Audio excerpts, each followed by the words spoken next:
हरि ओम।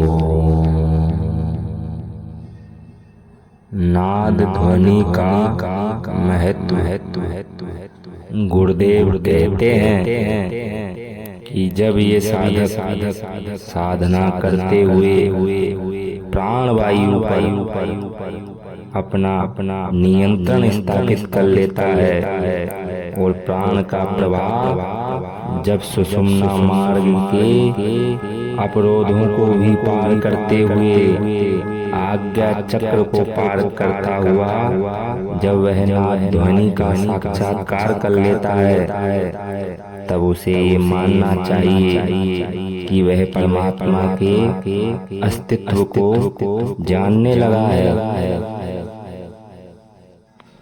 कोई भी साधक जब नाद ध्वनि का साक्षात्कार करता है तो प्रारंभ में यह नाद अत्यंत ही धीमा होता है, किंतु बाद में यह बहुत ही तेज हो जाता है।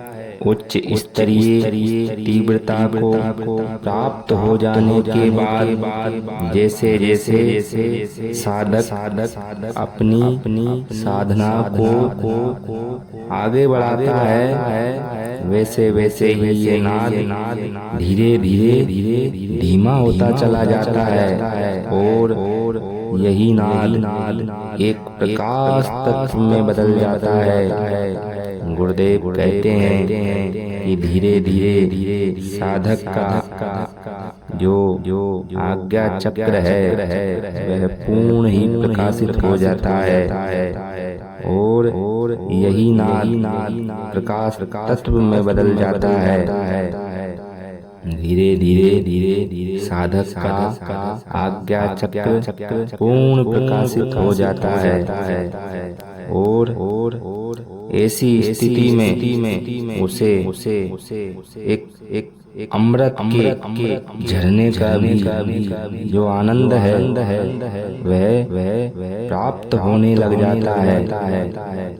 इससे आगे जैसे जैसे साधक अपनी साधना को आगे बढ़ाता है तो आज्ञा चक्र से प्रकाश तत्व का विस्तार सहस्त्रार चक्र की ओर होने लगता है। सहस्त्रार चक्र में प्रकाश तत्व का जो विस्तार है वह पूर्ण व्यापक होने लगता है। संपूर्ण सहस्त्रार चक्र से असीम आनंदायिनी लहरें उठने लगती है। इस स्थिति में जो अमृत का स्नाव होता है वह अत्यधिक बढ़ जाता है। इससे संपूर्ण शरीर आनंद की आगोश से भर जाता है। जब संपूर्ण शरीर आनंद दौड़ने लगता है और साधक एक शांति का अनुभव करता है। साधक घंटों तक इस आनंद में डूबा रहता है।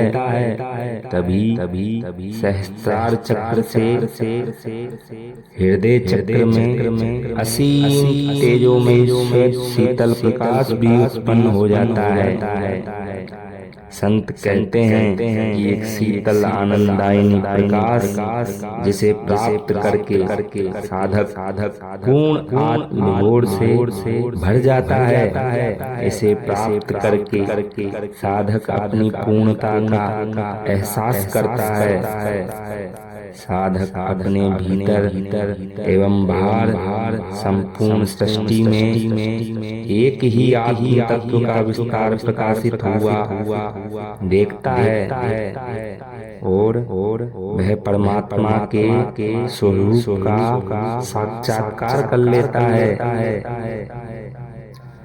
शास्त्रों में कहा गया है कि यदि कोई साधक यहाँ तक पहुँच जाए और संसार की इस महान उपलब्धि को प्राप्त कर ले तो उसे ये मान लेना चाहिए कि उसने परमात्मा की क्रिया शक्ति के साथ अपनी आत्मा के वास्तविक स्वरूप और ब्रह्म स्वरूप का साक्षात्कार कर लिया है। उसकी आत्मा ने अपने स्वरूप की बुद्धि के समक्ष प्रकट कर दिया है। ये किसी भी उच्च स्तरीय योगी और साधक के द्वारा परब्रह्म के स्वरूप को व्यक्त करने की अंतिम शब्द सीमा है। इससे आगे कोई भी महानतम साधक एक भी शब्द अभिव्यक्त नहीं कर सकता। शास्त्र कहते हैं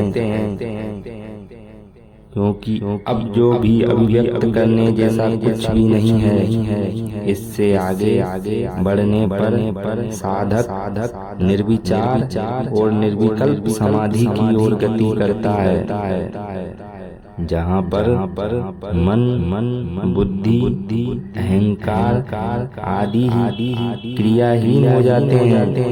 मन के क्रियाहीन होने से समस्त इंद्रियां अपने अपने कार्य बंद कर देती है, जिससे इनके समस्त कार्य अवरुद्ध हो जाते हैं। निर्विचार निर्विकल्प या जो समाधि में स्थित हो जाना ब्रह्मा में पूर्ण स्थिति को प्राप्त कर लेना है।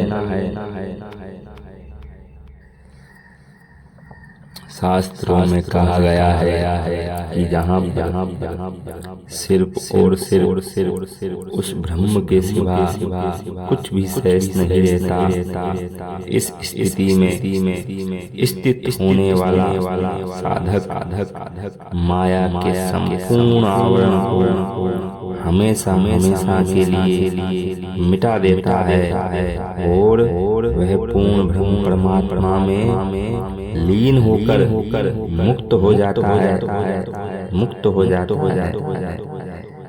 यह शास्त्रवाणी अकाट्य है।